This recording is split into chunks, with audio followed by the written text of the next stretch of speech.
इस वक्त की अहम खबर आपको महाराष्ट्र से दे दें। महाराष्ट्र असेंबली में भी उठा है कंगना रनावत का मुद्दा। तो बेहद अहम खबर, महाराष्ट्र असेंबली में भी कंगना रनावत का मुद्दा जो है उसकी गूंज सुनाई दी है। और लगातार इस खबर से मुताल्लिक तमाम तफसीलात पर हमारी नजर बनी हुई है। बहरहाल ये काफी अहम है कि महाराष्ट्र असेंबली में भी कंगना रनावत का मुद्दा उठा। चलिए सीधे रुख करेंगे हमारे साथी अमित का। अमित, आपसे जानना चाहेंगे, महाराष्ट्र की असेंबली में भी अब कंगना रनावत के जो मामला है उसकी गूंज सुनाई दी है।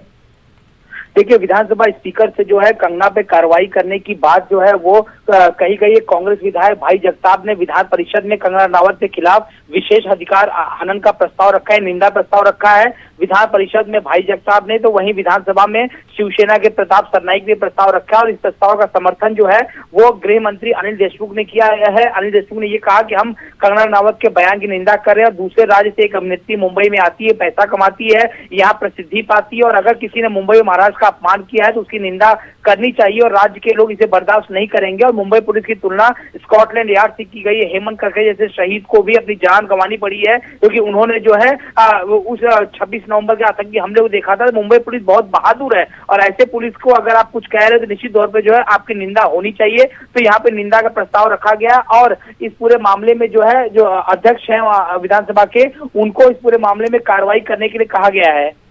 जी अमित, तो बहुत बहुत शुक्रिया अदा करना चाहेंगे आपका तमाम तफसीलात के लिए। तो आपको बताएं कि अनिल देशमुख ने कंगना रनावत के बयान की मजम्मत की है और साथ ही साथ अब ये मुद्दा जो है वो महाराष्ट्र की असेंबली में भी सुनाई दे रहा है।